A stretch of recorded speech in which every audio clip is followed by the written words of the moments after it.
శ్రోతలకు నా హృదయపూర్వక నమస్కారములు. అష్టావక్ర గీత 8వ శ్లోకము. ఇంతకు ముందు వరకు 7 శ్లోకములు 7 శీర్షికలుగా చెప్పుకోవటం జరిగింది. అష్టావక్ర గీత అనేది అష్టావక్ర మహాముని జనక మహారాజుకి చెబుతున్నటువంటి ఆత్మజ్ఞాన బోధ. ఇక్కడ జనక మహారాజు తన తనువుని మనస్సుని తన యావత్ సామ్రాజ్యమును వదిలివేయగలిగినటువంటి స్థితిలో ఉన్నటువంటి మహామనిషి. ముందు ఆత్మజ్ఞానము ఎప్పుడు అర్థం అవుద్దనేది తెలియాలి. ఇక్కడ దానికి రిలేటెడ్గా మొత్తం ఆత్మజ్ఞాన సబ్జెక్ట్ ఉంటుంది. అవి వదలలేని వాళ్ళకి ఆత్మజ్ఞానం అర్థం కాదు. ఒకవేళ విన్నా అర్థమైనట్టు అనిపించినా ఆచరణకు రాదు. అదే ఆత్మజ్ఞానం అనేది. ఇక్కడ జనక మహారాజు అష్టావక్ర మహామునిని గురువుగా భావించుకొని, అయ్యా నాకు జ్ఞానబోధ చేయండి. ఏం జ్ఞానబోధ? ఆత్మజ్ఞాన బోధ. దానికి నేను మీ శిష్యుడిని అవుతున్నాను కాబట్టి నాపై నాకు ఎటువంటి అధికారము లేదు, నాకున్న సర్వస్వము మీకు అర్పించేశాను అనేటువంటి మాటలో తన మనసును కూడా ఇచ్చాను అని చెప్పారు. ఇక్కడ గుర్తించవలసింది అది. మనసును ఇచ్చాను అని చెప్పినటువంటి జనకుడు మనసును ఇచ్చాను అన్నాక అష్టావక్ర మహాముని అయితే నేను నీ మనసును స్వీకరించాను, నీ మనసును నువ్వు ఇచ్చిన సర్వాన్ని, నీ రాజ్యాన్ని, నీ దేహాన్ని, నీ మనసును అన్నిటినీ స్వీకరించాను. ఇప్పుడు నేను శిష్యుడిగా నేను స్వీకరిస్తున్నాను. అయితే నువ్వు ఇలాగే ఉండి నేను వస్తానని వెళ్ళిపోయారు ఆయన. జాగ్రత్తగా ఈ విషయం గుర్తుపెట్టుకోకపోతే మిగిలినది మనకు అర్థం కాదు. అందుకని మొదటిది ప్రతిరోజు చెబుతున్నా, ప్రతి శ్లోకానికి ముందు ఇది గుర్తు చేస్తున్నా. ఎందుకంటే అటువంటి మనసు, ఆ వదలగలిగిన భావం ఉన్న వాళ్ళకే ఆత్మజ్ఞానం వస్తుంది. ఆ స్థితికి జనక మహారాజు ముందే వచ్చేశారు కనుక ఆత్మజ్ఞానం ఆయనకు బోధించారు అష్టావక్ర మహాముని. ఆ విషయాన్ని తెలుసుకోవాలి, మనం అది నేర్చుకోవాలి. అందుకని ఆ పాయింట్ చెప్పే మిగిలిన చెబుతున్నా. ఇప్పుడు నేను నా రాజ్యాన్ని ఇచ్చేశానన్నారు. ఓకే, అది సంపద, అది ఆయనకు భిన్నమైంది. నా తనువు మనసు ఇచ్చానన్నారు. ఓకే, తనువు ఇచ్చానంటే ఏదో సేవలు చేయొచ్చు. మనసును కూడా ఇచ్చానన్నారు. అసలు మనసును ఆపగలవా? ఇది ఒకసారి ఆలోచించండి. ప్రతి శ్లోకంలో చెబుతున్నాడు ఏంటి అనుకోబాకండి. అసలు రహస్యము, కీలకము, ముఖ్యమైనది అదొకటే. మనసుని ఆపగలవా? మన వల్ల అవుతుందా? అసలు ఆగుతుందా మనకది? కానీ దాన్ని కూడా ఇచ్చేశాడు ఆయన. అంటే మనసుని ఆపగలిగిన స్థితికి అప్పటికే జనక మహారాజు వచ్చున్నాడు. అయితే ఇదేంటో చూడాలిగా మీరు. గురువు గారు ఆయనకి ఆత్మజ్ఞాన బోధ చేయాలంటే మనసు ఇచ్చేశాను అన్నాడు. కొన్ని రాజ్యం అంటే బయటది, శరీరం అంటే సేవలు చేస్తాడు. ఓకే, మనసు ఇచ్చానన్నాడు. ఎలా తెలుస్తుంది? లోపలది కదా. కాబట్టి అది తెలియటం కోసం ఆయన ఏం చేశారంటే, నువ్వు ఇక్కడే ఉండు, నేను ఇప్పుడే వస్తానని వెళ్ళిపోయారు. ఇంకా ఆయన రాలా. సాయంత్రం అయిపోయింది. ఎప్పుడో ఉదయం అడవిలోకి వెళ్ళారు వీళ్ళు. ఆయన రాజు, భటులు సహితంగా వెళ్ళారు. భటుల్ని దూరంగా నుంచోమని వీళ్ళిద్దరూ ఎక్కడికో వెళ్ళారు. అక్కడ నుంచోబెట్టేశారు అష్టావక్ర మహాముని జనక మహారాజుని. ఇవన్నీ మొదటి శీర్షికలో ఉంటాయి, కావలసిన వాళ్ళు వినవచ్చు. జనక మహారాజు ఇప్పుడు అక్కడ ఒక్కడే ఉండిపోయాడు. అక్కడ గుర్రం ఉందా, గుర్రం దగ్గర ఆయన ఉండిపోయాడు. భటులు వెతికారు, ఏంటి రాజుగారు ఏమైపోయారు, ఎంతసేపు అయింది, సాయంత్రం అయింది, చీకటి పడుతుంది, రావట్లేదంటే అక్కడ నుంచొని ఉన్నారు అంతే. భటులు వెళ్ళి అడిగారు, ఏంటన్నారు, ప్రశ్నించారు, ఆయన మాట్లాడిచ్చారు, కదిపారు, కుదిపారు. ఆయన ఏం సమాధానం చెప్పట్లే, అసలు మాట్లాడట్లే. ఆయన శిలా ప్రతిమిలా ఉండిపోయాడు. ఆయన అలా అని తెలియట్లేదా, ఆయన కనపడతలేదా, వినపడతలేదంటే అన్ని జరుగుతున్నాయి, మామూలుగానే ఉన్నాడు ఆయన. అయితే చూసిన వాళ్ళు ఆయనకి ఏదో అయిపోయింది అనుకున్నారు. ఆ మహాముని ఏదో ఈయనకి ప్రమాదం కల్పించాడు, ఏదో చేసి వెళ్ళాడు ఆయన మంత్రతంత్రాలతో మన రాజుగారిని అని చెప్పి ఆయన అలా ఎత్తుకుపోయారు అంతఃపురానికి. ఎత్తుకుపోయి రాజవైద్యులు వచ్చారు, చూశారు. ఏం చేసినా, ఎవరు మాట్లాడిచ్చినా, భార్య వచ్చింది ఆమె మాట్లాడిచ్చింది, మంత్రులు వచ్చారు వాళ్ళు మాట్లాడిచ్చారు, ఆయన అలా ఉన్నారు అంతే నిశ్చలంగా. అలా చూస్తున్నారు, ఆయన మామూలుగానే ఉన్నారు. బదులు చెప్పడం లేదు, దేనికి స్పందించడం లేదు, మిగిలినవన్నీ మామూలుగానే ఉన్నాయి. ఏమైనా తినమన్నా తింటలేదు, ఏం చేయట్లేదు అసలు. సరే అప్పుడు మంత్రులు కొంచెం తెలియగలవాళ్ళు కాబట్టి మంత్రి గారు చెప్పారు, అయ్యా ముందు అష్టావక్ర మహాముని ఎక్కడ ఉన్నాడు ఆయన ఎత్తుక్కురండి పట్టుకొని. ఇలా మహామునిని తీసుకొచ్చారు. ఆ ముని రాగానే జనక మహారాజుని, ఏమయ్యా ఎలా ఉన్నావు అన్నాడు. అయ్యా చక్కగా ఉన్నాను అన్నాడు ఆయన. వెంటనే మాట్లాడాడు. రైట్, అదేంటి మరి ఇప్పుడు వరకు వీళ్ళందరూ కంగారు పడ్డారు, ఎందుకు మాట్లాడలేదు, ఇప్పుడేంటి మాట్లాడుతున్నారు, ఏమైంది, అసలు ఏం జరిగిందని. మహారాజు ఇప్పుడు దాకా అసలు నోరెత్తలేదు, అడవిలోంచి ఎత్తుకొని తీసుకొచ్చామైంది మేము ఇక్కడికి, ఏం జరిగిందని. అప్పుడు జనక మహారాజును అడిగారు, ఏంటి నాయన ఏమైంది అని అష్టావక్ర మహాముని అడిగాడు. ఏమన్నా చేశానా నేనేంటని. లేదు గురుదేవా, మీకు నా మనసుని ఇచ్చేశాను. అంటే ఇంకా నాకు ఆలోచన ఎక్కడుంది, ఈ శరీరం నాది కాదు, ఈ మనసు నాది కాదు, నాకు ఆలోచన లేదు, శూన్యమైపోయింది, నేను శూన్య స్థితిలో ఉన్నాను అంతే. అందుకని వీళ్ళందరూ ఎవరో నన్ను కదిపినా కుదిపినా ఇది మీకు ఇచ్చేయబడింది, మళ్ళీ మీరు వస్తే ఆజ్ఞాపిస్తే తప్ప ఇది కదలదు. అందుకని నా మనసు ఆగిపోయింది, అది మీ ఆజ్ఞలతో మాత్రమే నడుస్తుంది అని చెప్పాడు. అటువంటి స్థితిని ఒకసారి అర్థం చేసుకోండి, అసలు పొందటం కుదురుతుందా. అందుకని దీన్ని చెప్పుకోకుండా మనం ప్రతిసారి శ్లోకాల్లోకి వెళ్ళిపోవడంలో అర్థం ఉందా ఒకసారి ఆలోచించండి. ఇది మానసిక స్థితి జనక మహారాజుకి, అందుకనే ఆయనకి ఆత్మబోధ అందించబడుతున్నది.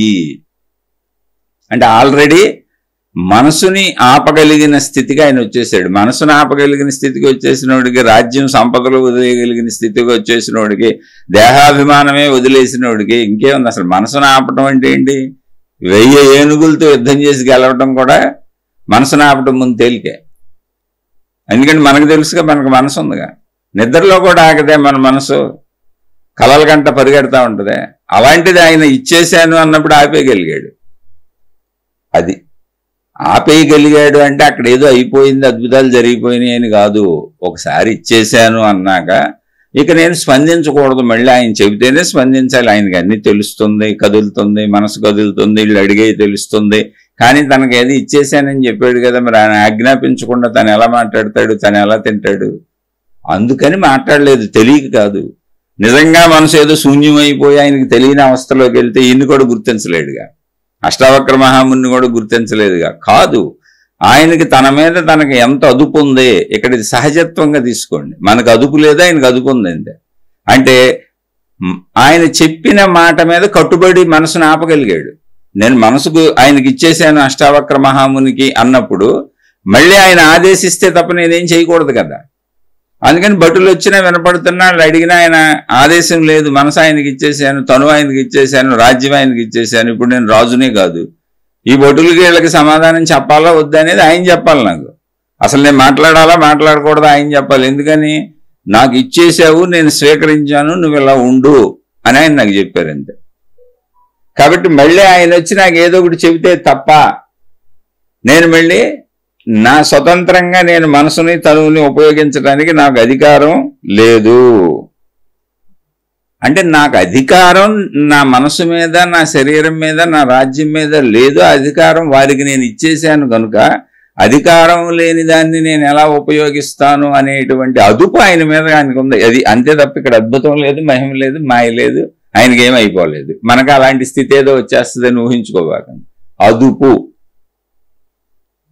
తన మీద తనకు అదుపు ఉంది. అది ఆ అదుపుతో మనసుని అంటే ఆలోచనలు ఆపగలిగారు. వీళ్ళకి చెప్పకూడదు, నేను ఆయన మళ్ళీ ఆజ్ఞాపించేవారు. కానీ అప్పుడు ఆయన వచ్చి, నాయన నీ కర్తవ్యములు ఇదివరకు ఎలా చేస్తున్నావో మొత్తం అలాగే చేసుకో, అవన్నీ నావుగా భావించి చేసుకో. రాజ్యం నాదన్నావు కదా, నాదనుకోని నువ్వు ఇదివరకు ఎలా చేసావు అలాగే చేయి, మొత్తం జీవితం అలాగే గడిపాయి, మొత్తం యాజ్ ఇట్ ఈజ్గా ఇదివరకు ఎలా బ్రతికావో ఎలా ఉన్నావు అలాగే చేసే, అన్నీ నావు అనుకొని చేసాయని చెప్పారు అంతే. కానీ ఈ సంఘటన ఎందుకు అంటే ఆత్మజ్ఞానాన్ని అడుగుతున్నాడు కదా, మరి ఈయనకి అర్హత ఉందా లేదా చెప్పడానికి. ఎందుకంటే మనసును ఆపలేనోడికి, ధన సంపదలు వదలలేనోడికి, శరీర దేహాభిమానం ఉన్నోడికి ఇది రాదు, చెప్పినా అర్థం కాదు. ఒకవేళ అర్థమైందంటే తెలుగుగా ఏదో కొన్ని భాషలో మాట్లాడుకుంటే పదాలు అర్థమవచ్చు, ఆచరణ సాధ్యం కాదు. ఎవరైతే తమ శరీరాన్ని జయించగలుగుతారంటే శరీరాన్ని తమ అదుపులో ఉంచుకోగలుగుతారో, మనసుని తమ అదుపులో ఉంచుకోగలుగుతారో, సంపదల పట్ల కాంక్ష లేకుండా చక్కగా సంతృప్తిగా బ్రతకగలుగుతారో వాళ్ళని అక్కడి నుంచి, అంటే శరీరము మనసుని ఆల్రెడీ వాళ్ళు దాటేశారు కాబట్టి అక్కడి నుంచి అనంత ఆత్మశక్తికి నడపడం చాలా తేలికైన విషయం, చెప్పొచ్చు, చెబితే అర్థమవుద్ది. వీటిల్లో చిక్కుకుపోయిన వాళ్ళకి అర్థమవ్వదు. అదే దీనికి ముందు శ్లోకంలో అష్టావక్ర మహాముని దీనికి ముందు శ్లోకంలో చెప్పారు. ఏది ఇప్పుడు మనం చెప్పుకుంటున్న శ్లోకంకి ముందు శ్లోకంలో ఆయన చెప్పారు మన జనక మహారాజుకి ఏంటంటే, అయ్యా నేను శరీరము అనేటువంటి బంధభావమును వదిలి, నేను శరీరమును అనుకొని నా చుట్టూ వేరే వేరే శరీరాలు ఉన్నాయి అనుకొని మనుషుల్ని అన్నింటినీ వస్తువుల్ని ప్రపంచంలో ఉన్న అన్నింటినీ వేరువేరుగా చూడటం వలన వేరు భావన వలన నీకు పరిమిత భావన కలుగుతుంది. అందువలన నువ్వు బంధింపబడి ఉన్నట్టుగా శరీరంలో భావన ఫీల్ అవుతున్నావు, సుఖదుఖాలకి ద్వంద్వాలకి లోనైపోతున్నావు. ఆ భావన వదిలేయి. ఆ భావన ఎప్పుడైతే ఎందుకు వదలాలి ఆ భావన అంటే, నువ్వు అన్నింటినీ గ్రహిస్తున్నటువంటి అన్నింటినీ చూస్తున్నటువంటి విశ్వ చైతన్యమైనటువంటి ద్రష్టవు. నువ్వు ఇప్పుడు నీ చూపు బయట వస్తువులన్నింటినీ చూస్తుంది కంటి ద్వారా. ఓకే, కన్ను చూస్తుంది, శరీరం చూస్తుంది అనుకుంటున్నావు. కళ్ళు మూసుకు కూర్చో, నీ లోపల నీకు కనపడతానే ఉంది. నిన్ను కూడా నువ్వు చూస్తున్నావు, నీ కన్ను దేన్ని చూసిందో దాన్ని కూడా నువ్వు చూస్తున్నావు, నీ అనుభవాలను చూస్తున్నావు, నీలో ఉన్నటువంటి భావాలను చూస్తున్నావు, నీ కోపాన్ని చూస్తున్నావు, నీ దయని చూస్తున్నావు, నీ జాలిని చూస్తున్నావు, నీలో ఉన్న సర్వ మంచి గుణాలు సర్వ అవలక్షణాలు కూడా నువ్వు చూస్తున్నావు. నువ్వు నీకు కనపడుతున్నావు. నేను అనుకుంటున్నా నువ్వు నీకు కనపడుతున్నావు, నీ మనసు నీకు కనపడుతుంది. నీ శరీరాన్ని దాటి నీ మనసు కూడా నీకు కనపడుతుంది. నువ్వు సర్వసాక్షివి, నీకు కూడా నువ్వే సాక్షివి. ఒకసారి లోపలికి వచ్చి చూడు, నీకు తెలుస్తుంది, పరిశీలించుకోవాలి. అలా సర్వసాక్షి నీకు కూడా నువ్వు సాక్షిగా లోపల ఎలా నిన్ను కూడా నువ్వు ఎలా చూస్తున్నావో ఆ సాక్షితత్వం ఏదుందో సర్వజీవులలో సర్వవ్యాపకంగా సృష్టి అంతా ఆ సాక్షితత్వమే ఉంది. అదే చిదాత్మ. అందుకని నువ్వు సర్వవ్యాపకుడివి, దేహభావన నిన్ను బంధిస్తుంది అని ముందు శ్లోకంలో చెప్పి, ఇప్పుడు ఈ శ్లోకంలో మళ్ళీ ఆయన చెబుతున్నారు ఏమనంటే, అహం కర్తే చహం మానో, అహం కర్తే చహం మానో మహాకృష్ణాహి దంసితః నాహం కర్తేతి విశ్వాసామృతం పీత్వా సుఖీ భవ. చాలా చక్కగా అర్థం చేసుకోవాలి. అహం కర్తే, అహం అంటే నేను, కర్తే అంటే కర్తను. అహం కర్తే, నేను కర్తను, అహం మానో అనేటువంటి మనసు కలిగినటువంటి వాడికి, నేను కర్తను అనేటువంటి మనసు భావం కలిగిన వాడికి, ఎటువంటి వాడంటే వాడు మహాకృష్ణాహి దంసితః. దంసితః అంటే కరవటం. మహాకృష్ణాహ, మహాకాలసర్పము, మంచి కోడినాగు, నల్లటి మంచి కోడినాగు కరిస్తే, విషపూరితమైన కోడినాగు కరిస్తే ఆ వ్యక్తి ఏమైపోతాడు? మీరు చూడండి, మంచి విషసర్పము, నల్లటి త్రాసుపాము కరిసింది, ఏమైపోతాడు ఆ వ్యక్తి? చనిపోతాడు, దేనికి పనికిరాడు, మృత్యువు పాల్పడిపోతాడు. అలాగే నేను కర్తను అనే భావన నిన్ను చంపేస్తుంది. ఆ భావన నీ మనసులో ఉంది, ఆ మనసు నిన్ను చంపేస్తుంది. ఇక నేను కర్తను అనేటువంటి భావం ఉన్న మనసు విషసర్పము కరిసినటువంటి వాడి పరిస్థితి లాంటిది. అసలు ఇదే విషయంతో త్రిపుర రహస్యం మొదలవుద్ది.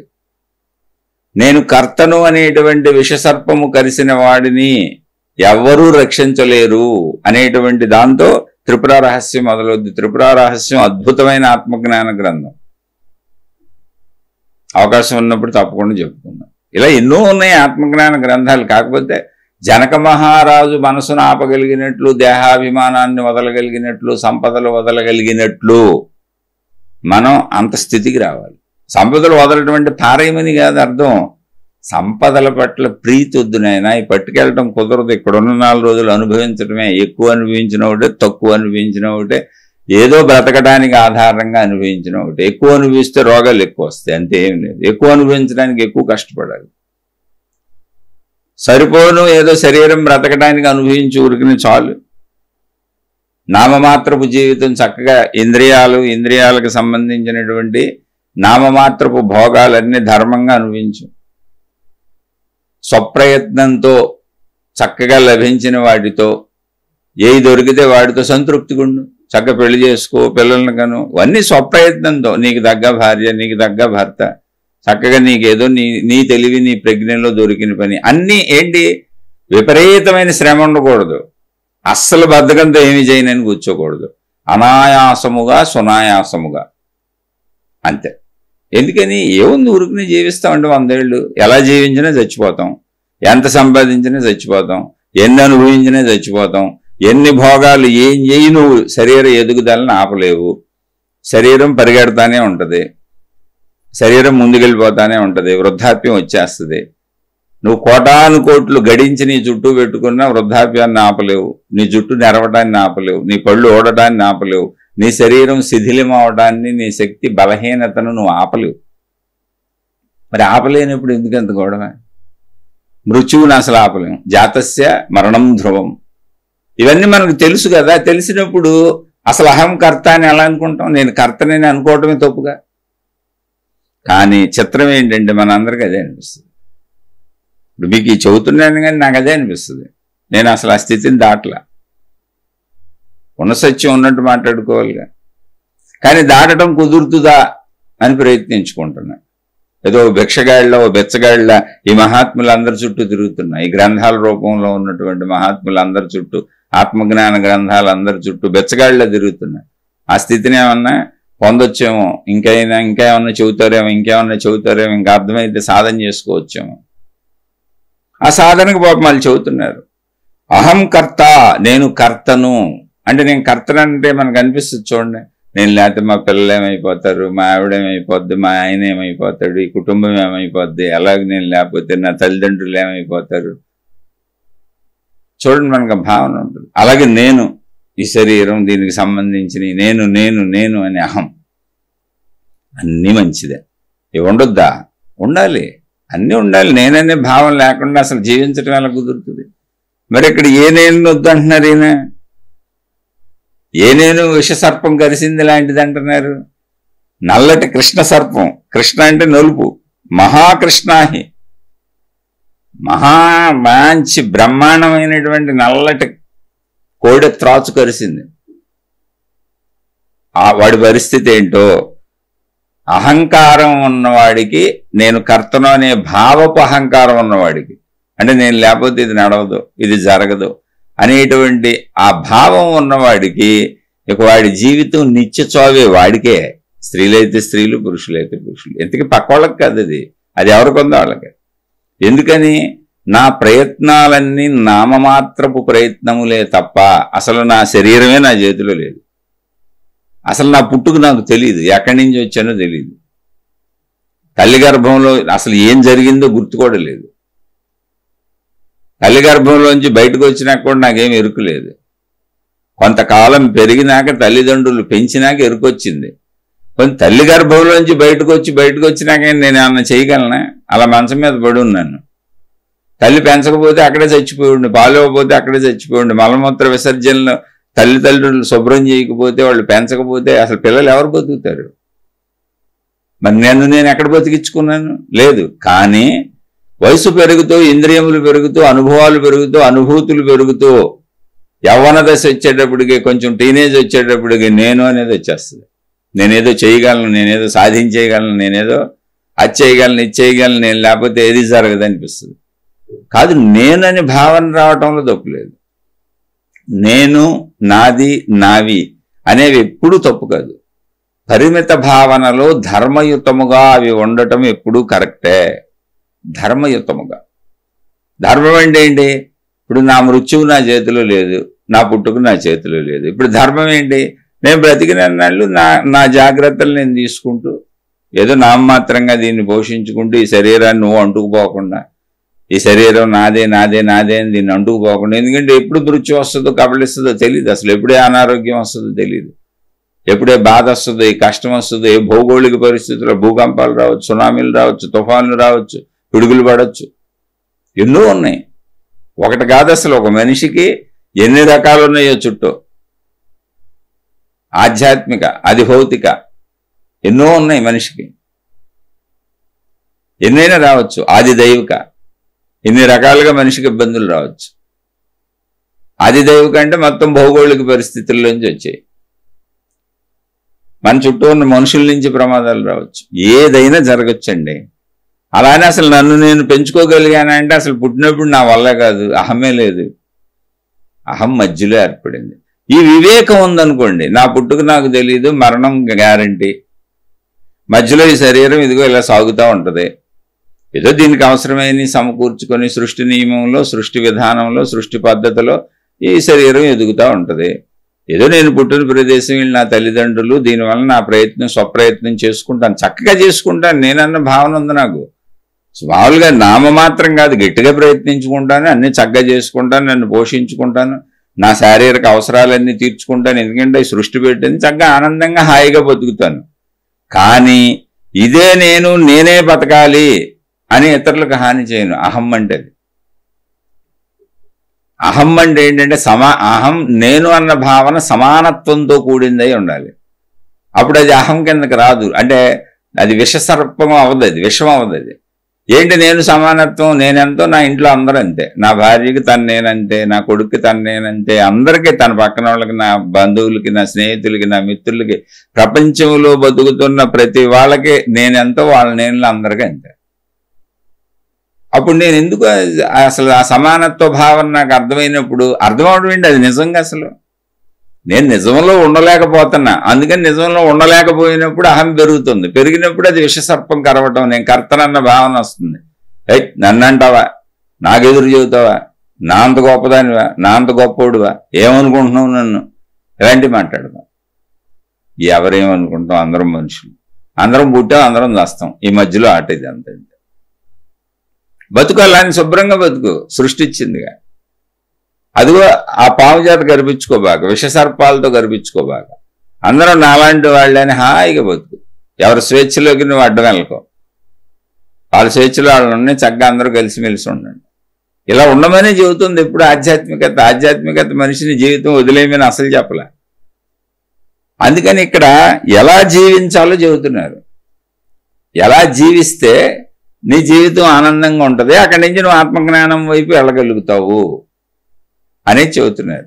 అందుకని నేను అనే భావన, నేను కర్తననే భావన విషసర్పం గరిసినట్టు అంటే, అబ్బాయి నేను కర్తను కాదండి అని ఇంకా పిల్లలు రాగానే, ఇప్పుడు మీరు తండ్రి అనుకోండి, లేకపోతే తల్లి అనుకోండి, లేకపోతే తండ్రి అనుకుందాం కాసేపు, ఇప్పుడు మీ పిల్లలు వచ్చారు, నాన్న నేను ఇప్పుడు మరి ఏంటి స్కూల్ చదువుతున్న, ఫీజులు కట్టాలి, నేను అవి కట్టాలి, కాలేజీ టర్మ్ ఫీజు కట్టమన్నారు, ఇది స్కూల్ పిల్లడు స్కూల్ ఫీజు కట్టమని అంటే, నేను దేనికి కర్తను కాదురా, కర్త అంతా భగవంతుడురా, నా చేతిలో ఏముందిరా, ఏదో ఒకటి చేయండిరా అంటే ఎలా జరుగుద్ది? అంటే ఇలా పిచ్చి ప్రాలాపనగా అర్థం చేసుకోకూడదు. బాధ్యతలు సక్రమంగా చేయాలి, అన్ని సక్రమంగా చేయాలి. నేననే భావన ఉంటుంది, నేను, నా పిల్లలు, నా కుటుంబం అన్నీ ఉంటుంది.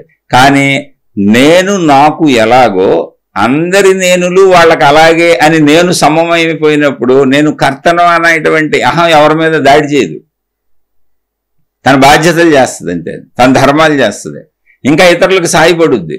ఎందుకంటే అందరూ నాలాంటి వాళ్లే అన్నప్పుడు అది అందరినీ తనలాగా భావించుకొని సాయానికి వెళ్ళిపోద్ది. అటువంటిది కావాలి నీకు, అటువంటిది కావాలి. అది సర్పం కాదు, అది కరిస్తే ప్రమాదం ఉండదు, అసలు అక్కడ సర్పమే లేదు.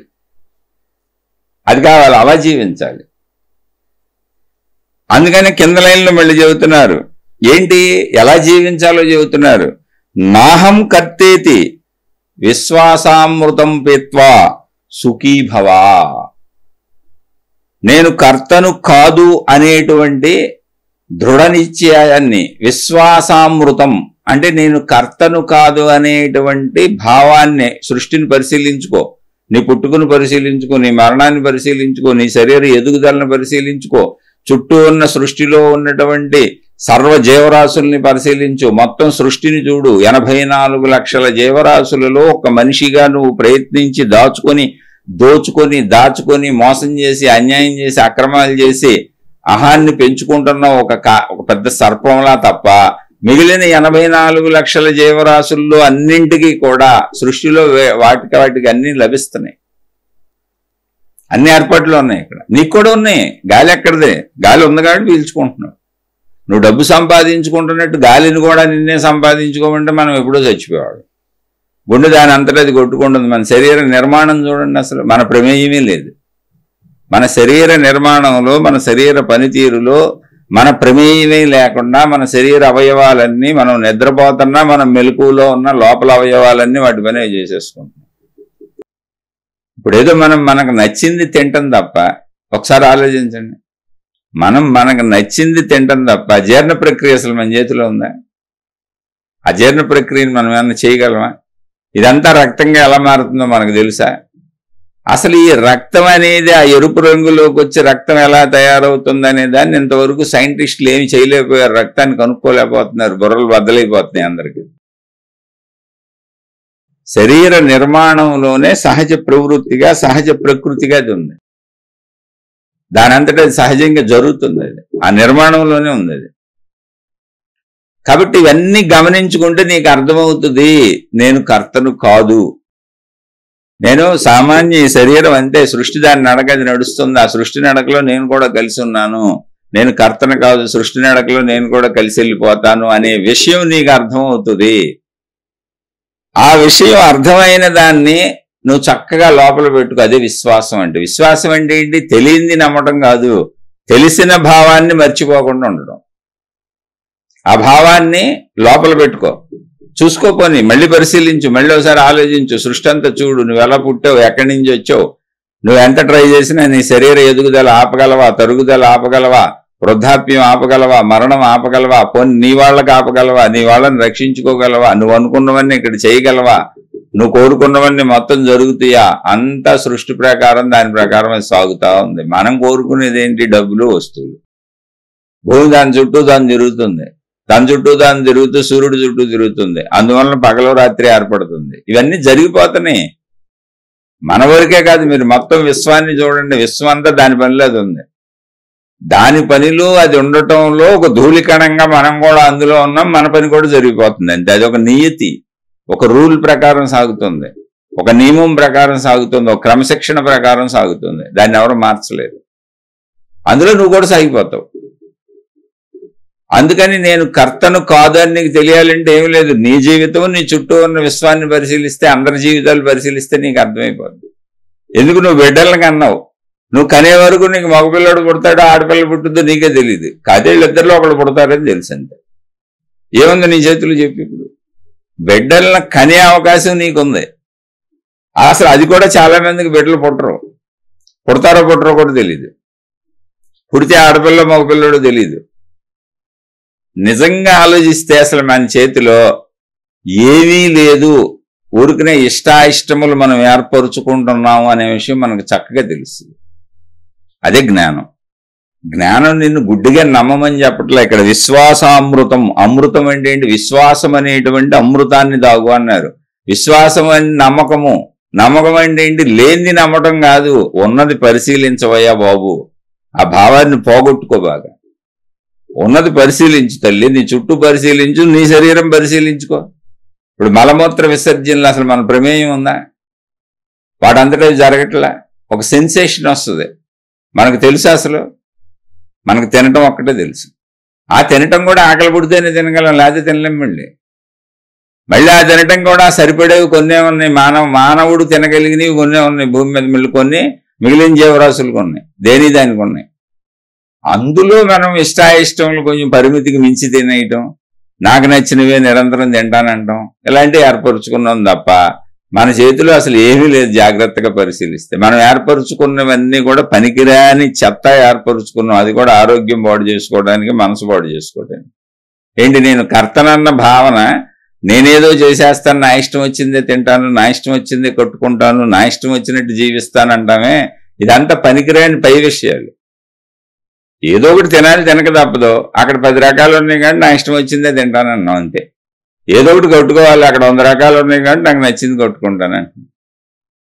ఈ నాకు నచ్చింది, నేను కర్తననే భావం పనికిరాని ఆ పై విషయాలలో ఏర్పాటు చేసుకొని దానివల్ల శారీరక మానసిక అనారోగ్యాలు తెచ్చుకొని మనమే దెబ్బతింటున్నాం. అందువల్లనే అన్నారు, ఎవరికైతే ఆ పనికిరాని అహం, నేను కర్తననే భావం వస్తుందో, నా జీవితం, నా ఇష్టం, నేను చేసుకుంటా, అని పక్కోళ్ళు గొడవ లేకుండా ఎవరైతే ఉంటారో వాళ్ళకి మరి విషసర్పం కరిసినట్టు నిరంతరం బాధలకు లోనవటమేగా.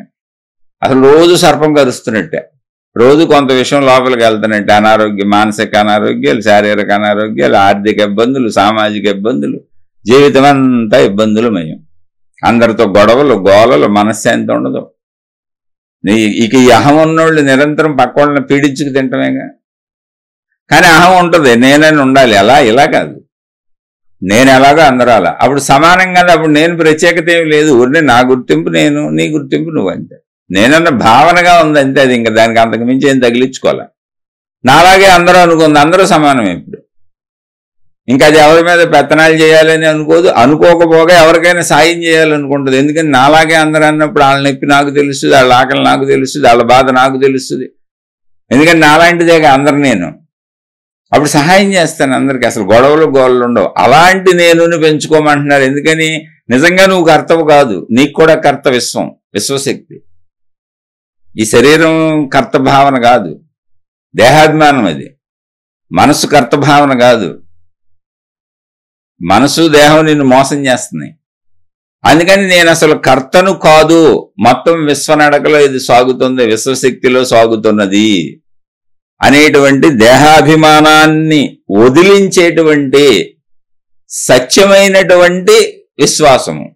అంటే అది నిజం అక్కడ ఉంది, లేనిది నమ్మటం కాదు. ఆ సత్యమైనటువంటి భావాన్ని వదలకుండా లోపల నిరంతరం అమృతం తాగితే అలాగే ఒకసారి తాగితే ఇక సాగు ఉండదు. అలాగే ఆ సత్యం అనేటువంటి భావాన్ని తాగేసాయి. అది అమృతంగా నీలో ఉండిపోవాలి. అమృతం తాగిన వాడికి మరణం ఎలా ఉండదో, ఒక్కసారి అన్ని పరిశీలించుకొని నేను కర్తను కాదు, ఇది విశ్వ సృష్టిలో సాగుతున్న విషయము అనేటువంటి ఆ భావాన్ని నీలో నిలిపేసుకో. ఇక అది పోకూడదు. అది ఆ భావం మర్చిపోకూడదు, స్థిరపడిపోవాలి. అందుకని అమృతంతో పోల్చారు దాన్ని. అమృతం తాగిన వాడికి ఇక మరణం లేదు. అలాగే ఈ స్థిర నిర్ణయం కలిగిన వాడికి ఇక అహం లేదు, కర్త లేదు. అందరూ నాలాంటి వాళ్ళే. మొత్తం సృష్టి దాని ప్రకారం అది సాగుతుంది. ఇక దేహాభిమానం లేదు, ఇక మనస్సు లేదు. ఆ స్థితికి వచ్చిన ఆయన జనక మహారాజు. మళ్ళీ చెబుతున్నారు ఆయనకి ఊరికనే, ఇదిగో ఇవన్నీ చేసుకుంటా వెళ్తే గానీ ఆత్మజ్ఞానం రాదు, మళ్ళీ పొరపాటునట్టు వెనక్కి వెళ్ళొచ్చుగా. ఇప్పుడు ఎందుకంటే ఇవన్నీ ఆ స్థితిని జనక మహారాజు తెలియకుండానే పొందేశారు సాధనలో, ఆయనకి జిజ్ఞాస ఉండటం వలన. కానీ మళ్ళీ మనిషి వెనక్కి పడిపోవచ్చు. ఎందుకంటే రాజ్యం ఉంది, అన్నీ ఉన్నాయి, సంపదలు ఉన్నాయి, భోగాలు ఉన్నాయి, మామూలు వాళ్ళైనా పడిపోవచ్చు. అందుకని మొత్తం స్థితుల్ని చెప్పుకుంటూ వస్తున్నారు. నువ్వు మళ్ళీ వెనక్కి వెళ్ళకనైనా ఇదిగో ఇలా ఉండాలి అని. తెలియక మళ్ళీ వెనక్కి వెళ్ళిపోతావేమో. అందుకని ఇప్పుడేంటి, నేను కర్తను కాను అనే భావమే అమృతమయ్యా నీకు. నేను కర్తను అన్నావా సస్తు బతుకుతానే ఉంటావు. అందుకే చూడండి రోజు గొడవలే, మనకి గోళ్ళే. రోజు భయం, బాధ, అశాంతి, చికాకు, కోపం, ఇవన్నీ ఏంటి? నిత్య మరణాలు, చిన్న చిన్న మరణాలు. అంటే అసలు నువ్వు పడే అసంతృప్తి, దుఃఖం అన్ని మరణాలే, మరణ సదృశ్యాలే. నీ బాధలన్నీ మరణ సదృశ్యాలే, నీ అశాంతి అంతా మరణ సదృశ్యమే. నీ శాంతి మాత్రమే జీవనం, నీ సంతోషం, నీ ఆనందం, నీ హాయి మాత్రమే జీవనం. అది ఎక్కడ పోతున్నా మళ్ళీ నువ్వు చచ్చి బతుకుతున్నట్టే. అది అందుకని నేను కర్తను కాదు అనేటువంటి దాన్ని చుట్టూ బాగా పరిశీలించి, నీ జీవితాన్ని పరిశీలించి, మొత్తం జీవరాశుల్ని పరిశీలించి, సృష్టిని పరిశీలిస్తే నీకు అర్థమైపోద్ది. అందరికీ అర్థమైపోద్ది. ఇందులో పెద్ద గొప్ప విశేషం లేదు. ఆ అర్థమైన భావాన్ని, నేను కర్తను కాదు అనేటువంటి విధానం ఏది అర్థమైందో, నీకు విశ్వ నడక ఏది అర్థమైందో, దాన్ని అమృతంలా లోపల స్థిరపరిచేసుకో. అమృతం తాగిన వాళ్ళకి ఎలా మరణం లేదో అలాగే ఆ భావాన్ని మర్చిపోకుండా స్థిరపరుచుకో. అప్పుడు ఎలా జీవిస్తావు? సుఖీభవా.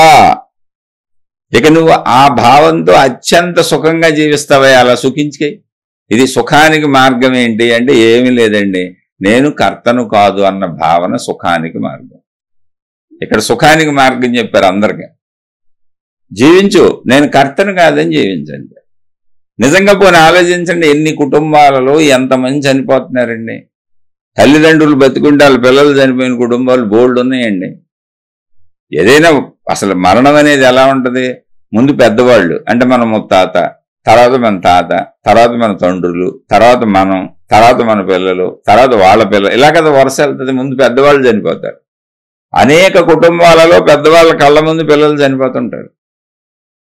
రక్షించుకోగలిగారు ఎవరి చేతిలోనే ఉందా? నేను కర్తను మా అబ్బాయిని ఇచ్చేసేయాలి, మా అమ్మాయిని ఇచ్చేసేయాలి, అంత ఉద్యోగం రావాలి, ఎంత ఉద్యోగం రావాలి, ఇలా చదివించేయాలి, అలా చదివించేయాలి, బోల్డ్ ప్లాన్లు వేస్తాం కదా. ఏం ఆపగలిగాం? జ్వరం వస్తే తగ్గించగలం అసలు మన పిల్లలకి? మరి మనకొస్తే జ్వరం తగ్గించుకోగలమే? కొన్ని జ్వరం ఎప్పుడు వస్తుందో తెలుసా మనకి? కనీసం జలుబు తగ్గుద్దా మనకి? జలుబు రాకుండా చూసుకోగలమా? పోనీ ఇంత సైన్స్, ఇంత టెక్నాలజీ, ఎన్నో గొప్ప గొప్ప విషయాలు కనుక్కున్నాం అన్నాగా అసలు వ్యాధి రాకుండా చేసుకోగలమా మనం? కుదురుతుందా? ఏదో మనకు తోచిన ప్రయత్నాలు నామమాత్రంగా చేసుకుంటున్నాం. ప్రయత్నించొద్దంటలా. ఆ నేను అలా ఉండాలి. ఎలా?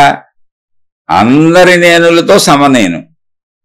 అది సమత్వము కలిగిన నేను అనే భావన ఉంటే నేను కర్తనని నీకు అనిపించదు. సృష్టి నిర్ణయంలో ఎలా ఉంటే అలా జరుగుద్ది. హాయిగా నేనైతే నాకున్నోళ్ళతో, నా కుటుంబంతో సంతోషంగా ఉన్నదాంతో సంతృప్తిగా ఉంటా, ధర్మంగా ఉంటా, మంచిగా ఉంటా. సృష్టి నాటి గడి తీసుకెళ్తే వెళ్తా ఉంటా. ఇది మనకి ఇక్కడ చెబుతుంది. సుఖానికి మార్గం చెప్పారు. ఏంటి సుఖానికి మార్గం అంటే? అసలు నేను కర్తన కాదనుకోవా బాబు, అదే సుఖానికి మార్గం, ఇంకేం లేదని. అలా సుఖించు. నేను కర్తన అనుకున్నావా, పాము గరిసినట్టే నీ పరిస్థితి. మరణించక తప్పదు. అది మామూలు పాము కాదు, భయంకరమైన నల్లటి విషసర్పం, కోడి త్రాచు కరిసినట్టే.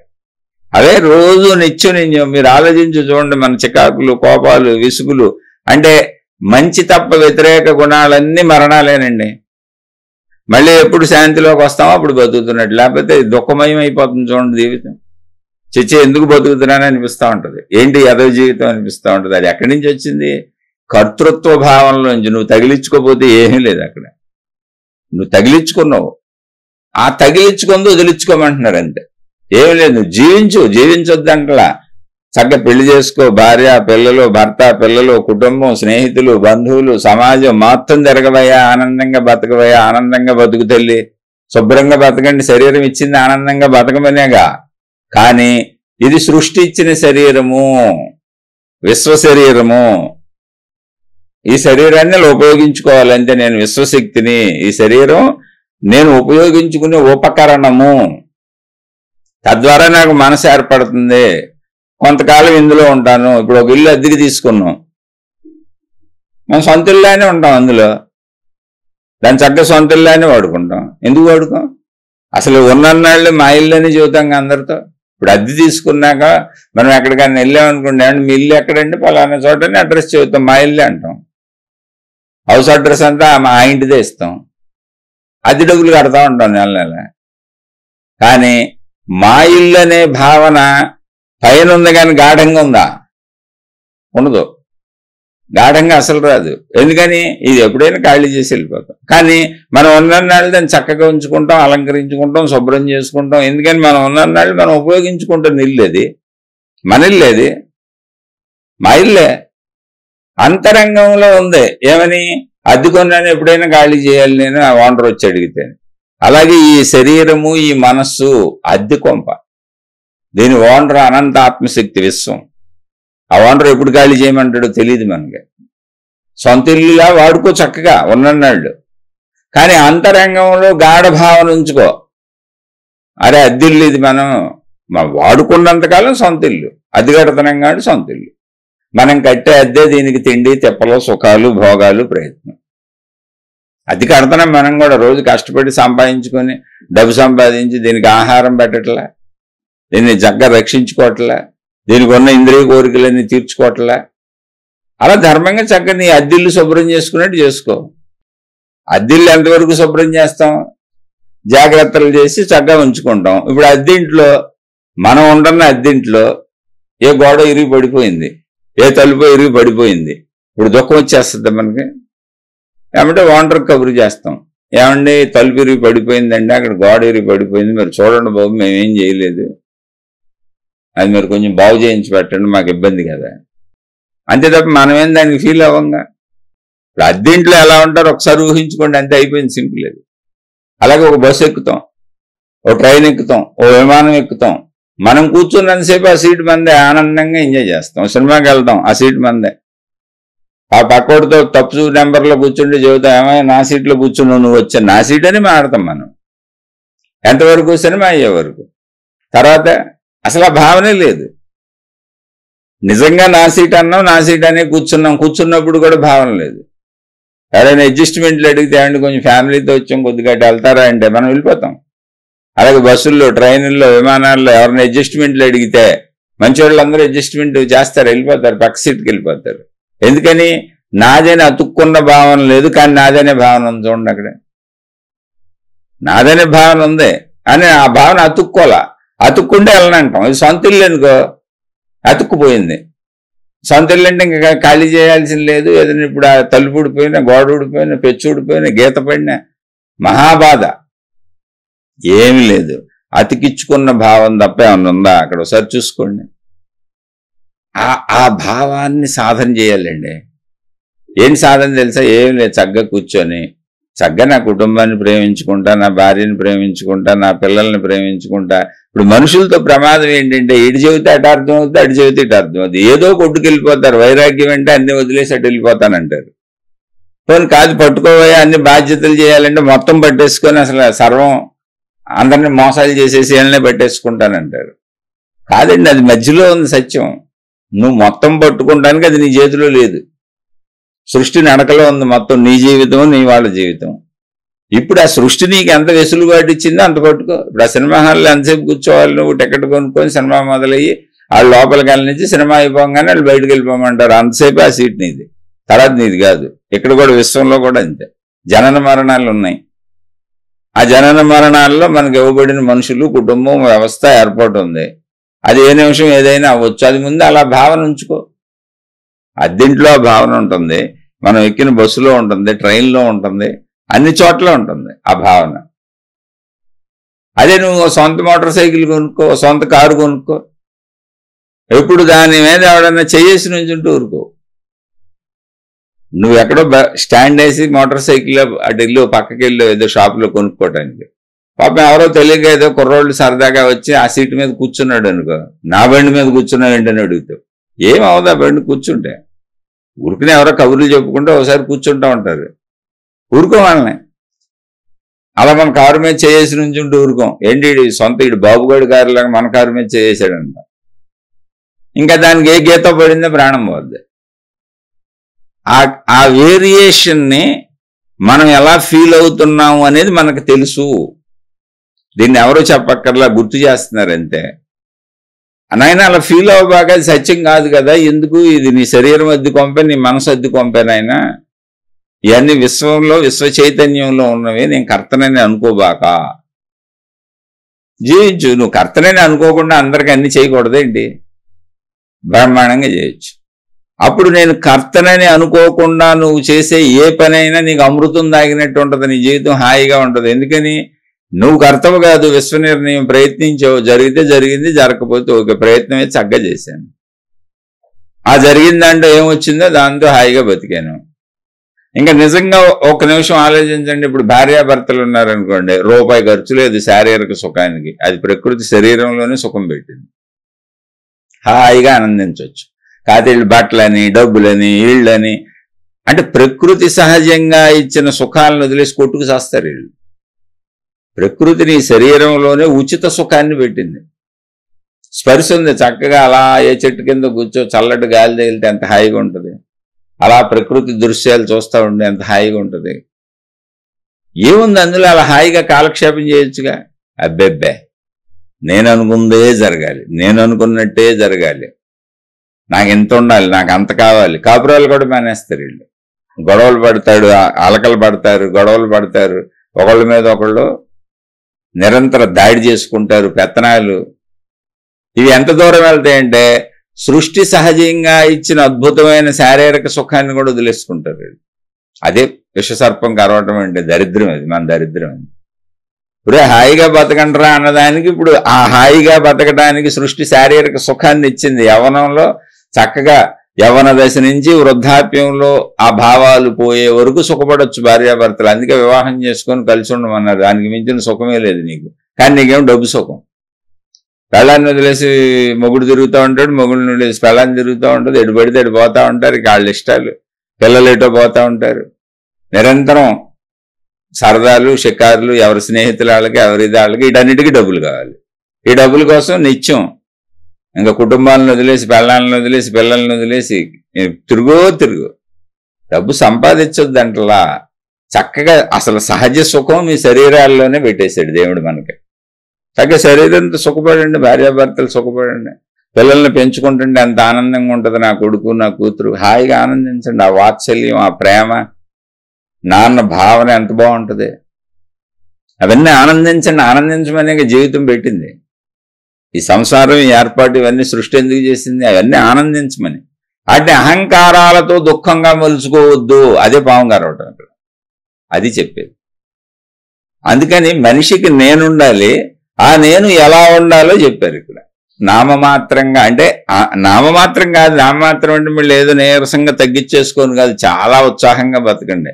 ధర్మంగా, తీవ్రమైనటువంటి ఉద్వేగంతో, ఆనందంగా, హాయిగా సుఖాలు పొందుతూ బతకండి. ధర్మముగా కష్టపడండి, చదువుకోండి, మంచి ఉద్యోగాలు సంపాదించుకోండి, మంచి వృత్తి వ్యాపారాలు పెట్టుకోండి, బాగా డబ్బు సంపాదించుకోండి. ధర్మంగా హాయిగా మీ భార్య, మీ పిల్లలు, మీకున్నటువంటి వనరులు, వసతులతో హాయిగా సంతోషంగా బతకండి. ఎవరొద్దన్నారు? ధర్మము. అందరి నేనులు నా నేను లాంటివి అనేటువంటి భావనను మించిన భావనే లేదు. ఇంకా అక్కడ అహం ఉండదు, కర్తభావన ఉండదు. ధర్మంగా హాయిగా సుఖపడిపోతే వెళ్ళిపోతుంటాయి. అదే అమృతం తాగడం. నీకు దుఃఖం ఉండదు ఇంకా. ఎందుకని అందరూ నాలాంటి మనుషులు ఈ భూమి మీద. ఎవరు చిన్న చిన్న తప్పు చేస్తే వదిలేయటం అంతే. నాలాంటి వాళ్ళే. నేనేం తప్పులు చేసి ఉంటాను? అసలు గొడవలు, ఘర్షణలు ఏమీ లేవు. ప్రశాంతంగా బతుకు. అందరూ నాలాంటి వాళ్ళు అంతే. నా ఇంట్లో వాళ్ళంతే, బయట వాళ్ళంతే. ఎలాగో ఇక్కడ ఒక పాము గురించి చెప్పారు కాబట్టి ఇందులో పాము కథ ఒకటి చెప్పుకుందాం. ఈ అహంకారానికి సంబంధించిన పాము కథ ఒకటి చెప్పుకుందాం. ఒక సందర్భంలో నారద మహర్షి భూలోకంలోకి వచ్చి ఒక గ్రామం వైపు వెళ్తున్నారు. ఆయన వెళ్తుంటే ఒక రోడ్డు మీద వెళ్తున్నారు. ఆయన ఎన్ని పొలాలు ఉన్నాయి. ఆ ఊరు వాళ్ళందరూ నారద మహర్షిని అయ్యా ఆగండి అన్నారు. ఏంటి అన్నారంటే, ఆయన నారద మహర్షి అని తెలియదు. భూలోకంలో కదా సంచరించేది. ఎవరో వెళ్తున్నారు అనుకున్నారు వేషధారణలో. ఎవరో సాధువులు తిరుగుతూ ఉంటారుగా, హరిదాసులు, ఇటువంటి వాళ్ళు. అలా ఇది ఏమీ లేదు బాబు, ఆ రోడ్డు వెళ్ళకండి, ఆ రోడ్లో మేము ఎవరం వెళ్ళము. అదిగా కొంత దూరంలో ఆ పొలాల్లో అదిగో కనబడుతుంది చూడండి పాము పుట్ట, అందులో పెద్ద నల్ల కోడితాసు ఉంది. ఇప్పుడు ఏమి లేదు, మనం కొంచెం అటు వెళ్ళామా ఆ రోడ్లోకి రయ్యను వచ్చేస్తుంది అది మీదకి. దాన్ని అది కరిసిబోళ్ళు మీద చచ్చిపోయారు కూడా. మేము అటు వెళ్తాం మానేసాము. దాని భయానికి అసలు ఆ రోడ్డు వదిలేసాం, అటువైపు పొలాలు కూడా వదిలేసామని చెప్పి. అని సరే అని నారద మహర్షి, ఆయనే మహర్షి, ఆత్మజ్ఞాన సంపన్నుడు, ఆయనకేం భయం ఉంటుంది? ఆయనకి తెలిసింది అసలు ఆయనకి నేను కర్తనన్న భావనే లేదు. ఆయన నిరంతరం అనంత ఆత్మానుభూతిలో రమిస్తూ ఉంటారు. ఆ ఆత్మానుభూతికి ఆయన నారాయణ అని పేరు పెట్టుకున్నారు. దాన్ని అలానే పిలుచుకోవచ్చు. నువ్వు భగవంతుడిలో భక్తితో లీనమైపోతావా, లేదా అనంతాత్మలో లీనమైపోతావా? నేను ఉండకూడదంతే. నేను కర్తన అనేది ఉండకూడదంతే. నువ్వు భక్తితో భగవంతుడిలో కలిసిపో, నేనేం కనపడకూడదు. లేదా ఆత్మజ్ఞానంలో ఇటు కలిసిపో. అందుకే అన్ని మార్గాలు ఏర్పరిచారు అక్కడ. నేను అని అహం ఉండకూడదు అంతే. నేను కర్తను అనే భావం ఉండకూడదు. ఆ స్థితిలో ఎప్పుడూ ఉంటారు ఆయన. ముల్లోకాలు సంచరిస్తారు ఆయన. అలా ఆయన సరే అన్నారు. అటు వెళ్ళారు. రయ్యను వచ్చేసింది పాము. ఆయన అటే వెళ్ళారు కావాలి. దూసుకుంటూ వచ్చేసింది పొట్టలోంచి లెగిసి. ఎవడ రైట్ వస్తున్నాడు, ఎంతమంది మనం చూసి భయపడతారు, ఎవడో తెలియదు అనుకుంటూ వచ్చేస్తున్నాడని దూసుకుంటూ వచ్చి కోడినాగా అంత ఎత్తున్న లేచి నుంచుందర ఈమెను పడగ విప్పి ఆయన ఎదురుగుండా. ఆయన ఏం భయపడలేదు. దాని వెంక చూశారు. ఆయన ఏంటి ఆత్మజ్ఞాన సంపన్నుడు. అది అలా నిశ్చలంగా ఉండిపోయింది.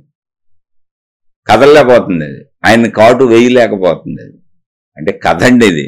ఇలాంటివి ఉంటాయి. మళ్ళీ ఏదో పాము మంత్రాలు, ఆ మంత్రాలు, ఈ మంత్రాలు అవి తెలుసు అని కామెంట్లు పెట్టకండి, లేదా అవి చెబుతున్న వాళ్ళని అసలు నమ్మకండి. ఇది కథ ఊరికినే అంతే. అహంకారానికి సంబంధించిన ఒక కథ చెప్పుకుంటున్నాం. ఎలాగో ఇందులో మహర్షి, అష్టావక్ర మహర్షి పాముని పేరు చెప్పారు కాబట్టి పాము కథ ఒకటి గుర్తొచ్చినాక మీకు చెబుతున్నా అంతే. కథను కథగా అర్థం చేసుకోండి. అది ఆయన్ని కాటు వేయలేకపోతుంది, నిలబడిపోయింది అలా. అంటే ఆయన యొక్క ప్రభావం చేత దాని కదలికలు ఆగిపోయింది. ఎందుకంటే ఆయన దివ్య జ్ఞాన సంపన్నుడు, అంటే దేవతామూర్తి ఆయన. ఇదేమో ఆఫ్టర్ ఆల్ భూమి మీద పాము కదా. దానికి అర్థమైంది, నా ఎదురుగుండా ఉన్న ఆయన సామాన్యుడు కాదు, నేను అసలు కదలలేకపోతున్నాను, కాటేయలేకపోతున్నాను, మనుషులైతే ముందే బారిపోయేవాళ్ళు, ఆయన చిరునవ్వు నవ్వుతున్నాడు నన్ను చూసి, నేనేంటి కదలలేకపోతున్నాను, ఇక్కడ దాకా బాగానే వచ్చాను కదా, ఎందుకు ఆయన కాటేయలేకపోతున్నాను అనుకుని అడిగింది అది. మహాత్మా ఎవరు మీరు, ఏంటి అసలు, నేనేంటి కదలలేకపోతున్నాను, మిమ్మల్ని కాటేయలేకపోతున్నాను ఏంటని. అప్పుడు ఆయన చెప్పాడు, నేను ఈ లోకపు మనిషిని కాదులే అమ్మ, ముల్లోకాలు తిరుగుతూ ఉంటాను, నా పేరు నారద మహర్షి అంటారు, నేను ముల్లోకాలు తిరుగుతూ ఉంటాను, నాది దేవతా శరీరం, నువ్వు నన్ను ఏం చేయలేవు అన్నాడు. అది ఆశ్చర్యపోయింది. మరి మనిషిలానే కనపడుతున్నారే మీరని. సరేలే అలాగే కనపడతానులే, అందరికీ అలాగే కనపడతాను, కానీ నువ్వు ఎందుకు అందరినీ కరుస్తున్నావు, అనవసరంగా ఇలా వచ్చాను అడిగాడు ఆయన. అంటే అదేంటి, పావును నేను కరవడం నా ధర్మం, నన్ను నేను రక్షించుకోవాలి కదా, అందుకని కరుస్తున్నాను. కాదు, కరిసి చచ్చిపోతున్నారు ప్రజలు, తప్పు కదా అది. ఏదో నీ బతుక్కి సృష్టిలో ఏర్పాటు చేశారు కదా, కప్పలో గిప్పలో ఏ దొరుకుతాయి కదా, నీకు ఆహారం తిను, శుభ్రంగా నీ పొట్టలోకి వెళ్ళి పడుకో, నీ పొట్టలోకి ఎవడొస్తాడు, నీ దగ్గరికి ఎవడు రాడు కదా. నువ్వెందుకు మనుషుల్ని భయపెట్టు, ఆ పొలాలు అవన్నీ చేసుకోవటం మానేశారు, ఇటు రావటం మానేశారు ఊరు ప్రజలు, ఎన్ని పొలాలు బీడు భూములు అయిపోతున్నాయి నీ వలన, మనుషులే ఇటు రావటం మానేశారు, మరి వాళ్ళు భయపడి ఇదంతా పాడైపోతుంది కదా, అలా భయపెట్టకెవరిని అంటే, సరే మహానుభావ మీరు చెప్పింది వింటాను నేను చక్కగా. ఆయన సాన్నిధ్య ప్రభావం దాని మీద ఒక రకమైన సాత్విక భావాన్ని కూడా కలిగించింది. ఆయన చక్కగా దానికి బోధ చేసి, తప్పమ్మా ఇలా వద్దు, కరవకూడదు, నువ్వు నీ ఆహారం ఏదో చూసుకో, నీకు ఏర్పాటు చేయబడినటువంటి ప్రకృతిలో ఆ ప్రభువు నీకేం ఏర్పాటు చేశాడో ఆహారం తిను, నీ పొట్టలోకి వెళ్ళి హాయిగా బతుకు, నీ జీవితమే చూసుకో, నీ భార్య నీ పిల్లలు మీ లోకం మీకు ఉంటుందిగా, చూసుకో హాయిగా, అలా బతుకు, అంతే తప్ప ఇంకా మనుషుల్ని భయపెట్టుకో. ఎందుకంటే వాళ్ళు అటు వెళ్ళాలి, పొలాలు వెళ్ళాలి, రోడ్లు వేసుకున్నారు, ఇవన్నీ తిరగాలి, వాళ్ళు చేసుకోవాలి కదా, వాళ్ళు బతకాలంటే వాళ్ళు వ్యవసాయాలు అవన్నీ. సరేనండి, అలాగే ఇక్కడి నుంచి నేను ఎవరిని ఏమి చేయను. సరే నమస్కరించింది, ఆయన కూడా దాన్ని ఆశీర్వదించి వెళ్ళిపోయారు. అది తిరిగి తన పుట్టలోకి వెళ్ళిపోయింది. ఓ మహానుభావుడు దర్శనమైంది, నిజంగా అక్కడ నుంచున్నప్పుడు నాకు ఎంత బాగుందో అది కూడా ఫీల్ అయింది పాపం. ఫీల్ అయ్యాక నుంచి నేను చక్కగా సాత్వికంగా ఉండాలి, ఎందుకంటే నేను దేవపురుషుణ్ణి చూశాను, ఏదో భాగ్యం నా, కానీ అది కూడా చక్కగా సాత్వికంగా ఉంటుంది. సరే మనుషులు మామూలుగా తిరుగుతున్నారు, అటు ఇటు వెళ్తున్నారు, ఎవరో కొందరు గమనించారు పాము రావట్లేదు, అసలు రావట్లేదని ఇంకా అటు తిరగటం మొదలు పెట్టారు. చూసి పాము రావట్లేదులే నిదానంగా అటు తిరగటం మొదలు పెట్టారు, ఏదో పొలాలు వేసుకోవటం మొదలు పెట్టారు. పాము దూరం నుంచి అప్పుడప్పుడు పైకి వచ్చి దాని ఆహారానికి ఏదో ఆ కప్పల్ని తిని మళ్ళీ పుట్టలోకి వెళ్ళిపోతుంది, అది కూడా చూశారు, గమనించారు. కొంతకాలం అయ్యేటప్పటికి ఇదేదో మొత్తానికి పాములో మార్పు వచ్చిందిరా, అదేం చేయట్లేదు, ముసలిది అయిపోయిందో ఓపిక తగ్గిపోయిందో మరి ఏదో జరిగింది దానికి అనుకున్నారు అందరూ. అలా కొంతకాలం గడిచేటప్పటికి పాము ఆహారానికి బయటకు వచ్చి మెలకుండా తిని లోపల వెళ్ళిపోవడం నెలలు చూశారండి. చూసినాక ఇప్పుడు పాము మీద వాళ్ళకి ఒక రకమైనటువంటి ఒక బలహీన భావం ఏర్పడి మామూలుగా ఇంకా చిన్న పిల్లలు వీళ్ళు కూడా పాముని ముందు దూరం నుంచి రాళ్ళేసి కొట్టడం మొదలెట్టారు, ఇదేం చేయట్లేదని. పాపం అది రాళ్ళేసి కొట్టినా ఏమంటలా, నారద మహర్షి గుర్తొస్తున్నాడు దానికి, ఆయన రూపం గుర్తొస్తుంది, ఆయన సాన్నిధ్యంలో ఉన్న ప్రశాంతత గుర్తొస్తుంది, ఆయన బోధ గుర్తొస్తుంది, హాయిగా ఉంది, కొట్టనేలే అనుకుంది, బోల్డ్ దెబ్బలు తగిలినాయి. తర్వాత దాన్ని ఇది రాళ్ళేసి కొట్టినా ఏం చేయట్లేదని చెప్పి దగ్గరికి వెళ్ళి పుల్లలతో తీసి ఇసిరేసి ఆడుకోవటం మొదలెట్టారు. అయితే రాళ్ళేసి కొట్టడం, పుల్లలతో ఆడుకోవటం, దాన్ని ఇసిరేయటం, అడు చేయటం, ఇడు చేయటం, ఇంకా దానికి ఇప్పుడు పుట్టలోంచి బయటకు రావాలంటే భయం మొదలైంది. వీళ్ళు నన్ను కొడతారు, ఆడుకుంటారు, నేనేమో వాళ్ళని ఏమి చెయ్యను, వద్దనుకున్నాను, ఆ మహానుభావుడు నాకు చెప్పెళ్ళాడు కాబట్టి నేను ఇంకెందుకని పుట్టలో కూర్చుంది, బయటకు రావట్లా, ఆహారం లేదు, శుష్కించిపోతుంది, ఒళ్ళంతా దెబ్బలో, దాని పరిస్థితి చావు బతుకులకు వచ్చేసింది. నారద మహర్షి ఏదో సందర్భంలో మళ్ళీ అటు వచ్చారు. అటు వచ్చి అసలు ఈ పాము ఏం చేస్తుందో చూద్దామని వెళ్తే అక్కడ పాము కనపడతలా, ప్రజలు పంటలు పొలాలు వేసుకొని ఉన్నాయి, మనుషులు తిరుగుతున్నారు, బ్రహ్మాండంగా ఉంది. ఓ పోన్లే ఇదంతా బాగా ఉందన్నమాట, శుభ్రంగా, ఇది ఎవరి జోలికి వెళ్ళటలేదనమాట, చక్కగా పంటలు పొలాలు వేసుకున్నారు, అందరూ శుభ్రంగా ఉన్నారు, పోన్లే మన బోధ బాగానే పనిచేసింది దీనికి అనుకున్నారు. అనుకుని సరే దాన్ని పలకరించి వెళ్దాం, ఆశీర్వదించి వెళ్దాం, ఎందుకంటే పుణ్యాత్ముడు కదా ఆయన, మహానుభావులు చూసి దాన్ని ఒకసారి ఆశీర్వదించి పలకరించి వెళ్దామని వెళ్ళారు. వెళ్ళి పుట్ట దగ్గరికి వెళ్ళారు. వెళ్తే లోపల చూశారు, పిలిచారు. పిలిస్తే అది బయటకు వచ్చే పరిస్థితుల్లో లేదు, చావు బతుకుల్లో ఉంది. కానీ ఆయన మాటకే ఆహా మహానుభావుడు వచ్చాడు, మళ్ళీ ఆయన దర్శనం అవుతుందని ఎక్కడ లేని ఓపిక తెచ్చుకొని బయటకు వచ్చింది. వస్తే ఉంది అని ఒళ్ళంతా గాయాలు, బక్క చిక్కిపోయింది. అది వరకు అసలు నిలబడినట్టుగా నిలబడలేకపోతుంది, చావు బతుకుల్లో ఉంది. అది ఏంటి ఇలా అయిపోయావేంటి అని అడిగారు. అయ్యా మహానుభావ, మీరు ఏమీ చేయొద్దన్నారు కదా, అందుకని నేను అసలు వాళ్ళని ఏమీ చేయటం మానేశాను. ఇంకా నేనేమీ చేయటం లేదని అసలు నన్ను రాళ్లతో కొట్టారు, పొల్లలతో తీసిరేస్తున్నారు, ఆడుకుంటున్నారు. ఇంకా బయటకు వస్తే వీళ్ళు నన్ను ఇలా బాధ పెడుతున్నారని నేను ఆహారానికి కూడా బయట రాకుండా పుట్టలోనే ఉంటున్నాను. ఓ పక్క ఆహారం లేదు, ఓ పక్క ఒళ్ళంతా దెబ్బలు. ఇది నా పరిస్థితి. అంటే నారద మహర్షి, అరే ఎంత పొరపాటు జరిగింది, నిన్ను కరవద్దన్నాను కానీ నేను బుస కొట్టొద్దన్నానా? ఆ విషయం నేను నీకు చెప్పుండాల్సింది.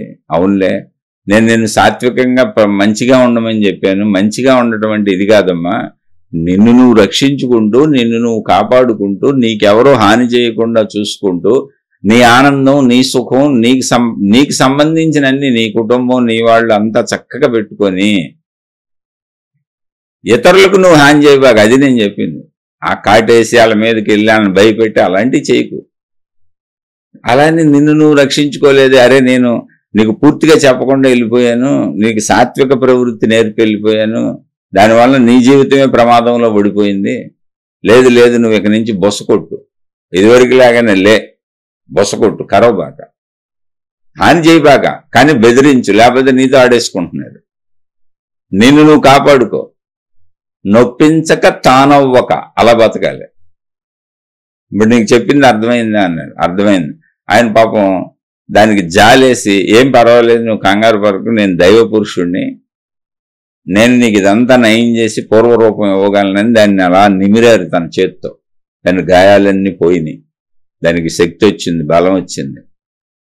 నీకు ఇప్పుడు అర్థమైందిగా ఎలా బతకాలన్నారు. చాలా చక్కగా అర్థమైంది స్వామి, నేను ఇంతకు ముందే నీకు చెప్పు ఉండాల్సింది. అప్పుడు నువ్వు తీవ్ర వేగంలో ఉన్నావని సాత్వికతను నేర్పెళ్ళాను నీకు. కానీ తీవ్ర సాత్వికతకి వెళ్ళి నీకు నువ్వే హాని చేసుకునేంత చేసుకోకూడదు.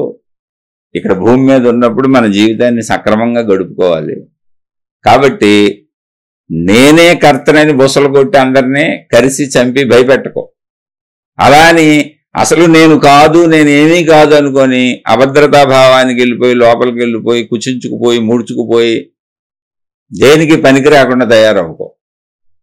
ఆ నేను అనే భావం బాగా తగ్గిపోయిందా, మీరు బలహీనలు అయిపోతారు, అభద్రతా భావానికి వెళ్ళిపోతారు. నా వల్ల ఏమి కాదు, నేనేం చేయలేను, నేను దేనికి పనికిరాను దాన్ని, నేను దేనికి పనికిరాను అని మానసిక సమస్యలకు వెళ్ళిపోతారు. జాగ్రత్త. నేననేది ఉండాలి. నీ తెలివిని, నీ ప్రజ్ఞని, నీ కుటుంబాన్ని, నీ బంధాలని, నీ బంధుత్వాల్ని, నీలో ఉన్నటువంటి నీ తెలివి స్టామినాని నువ్వు నిలుపుకోవాలి. లేకపోతే నువ్వే మానసిక వ్యాధిగ్రస్తురాలు అయిపోతావు.